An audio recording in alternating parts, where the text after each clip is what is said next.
سب سے پہلے سارے علاقے پھلانتے ہوئے عبداللہ بن ابی سرح جو مصر میں آئے تھے،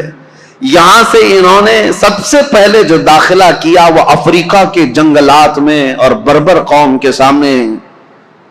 اسلام کو لے کر پہنچ گئے۔ اب وہ تاریخ اگر میں آپ کو بتاؤں، بربر قوم کون ہے؟ بربر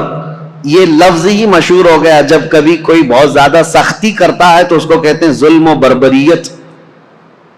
ظلم اور بربریت یہ لفظ جو ہے نا مترادف ہے، ہم معنی ہے، ایک ہی معنی کا ہے۔ یہ جنگلوں میں رہنے والی ایک ایسی قوم جو کپڑے بھی نہیں پہنتی تھی اور انسان خور، آدم خور، انسانوں کا گوشت بھی کھا جانے والی قوم، اور ان کی زبان نہیں، نہ ادھر کبھی انسانوں میں ان کا آنا جانا ہے، وہ جنگلات میں رہنے والی قوم،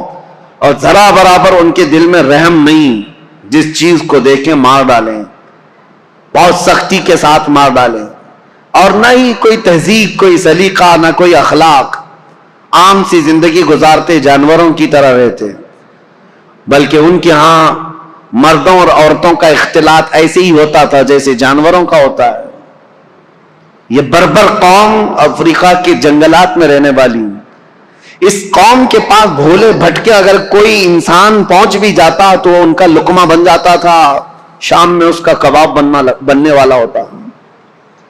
وہ اس کو بھون کر کھا جاتے تھے۔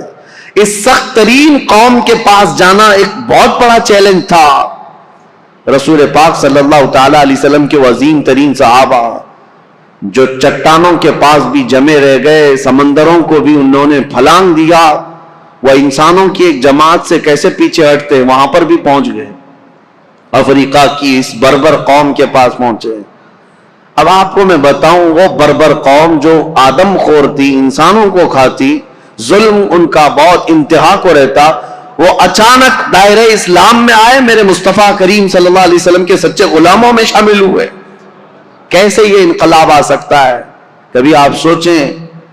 ہم نے بہت تحقیق کی کہ ایک نئی قوم کے پاس جانے کے لیے ان کی زبان تو کم سے کم معلوم ہونی چاہیے، ان کو تبلیغ کس زبان میں کریں، اور عربوں کا حال یہ ہے کہ وہ اپنی عربی چھوڑ کر دوسری زبان بولنا ہی نہیں چاہتے۔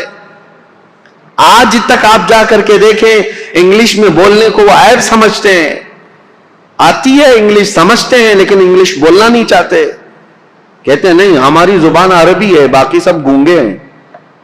عرب کو آج بھی اپنی زبان پر وہ فخر ہے، وہ دوسری زبانوں کو کچھ بھی اپنے ہاں آنے نہیں دیتے۔ اس بربر قوم کے پاس جو زبان تک نہیں جانتی، صحابہ دین اسلام لے کر کیسے گئے؟ ہم نے معلوم کیا تو اس بربر قوم کو انہوں نے زبان سے نصیحتیں نہیں کی، بلکہ صرف اخلاق رسول سے ان کو اسلام کی طرف مائل کیا ہے۔ صرف میرے آقا صلی اللہ تعالی علیہ وسلم کی خوشبوئیں تھیں جو اس افریقہ کے جنگلات میں رہنے والی قوم کو بھی اسلام کا گرویدہ بنایا۔ یہ دور عثمانی میں افریقہ میں اسلام داخل ہو چکا، افریقہ کے علاقے فتح ہوتے گئے، اور اس کے بعد ایک دو نہیں، آج کے بر اعظم افریقہ، جو افریقہ کا کانٹیننٹل جس کو کہتے ہیں پورا علاقہ، اس کے کئی ممالک ایسے ہیں جو حضرت عثمان غنی رضی اللہ تعالیٰ عنہ کے دور میں پرچم اسلام سے لہراتے رہے، تو آج تک وہ اسلام میں ہیں۔ افریقہ کی سرزمین تک اسلام پہنچ گیا۔ اب یہاں سے افریقہ میں نے 3 علاقے بتائے، ایک ترکی کی طرف قبرص، اور ایک رشیا کی طرف سمرقند، بخارا، نیشاپور،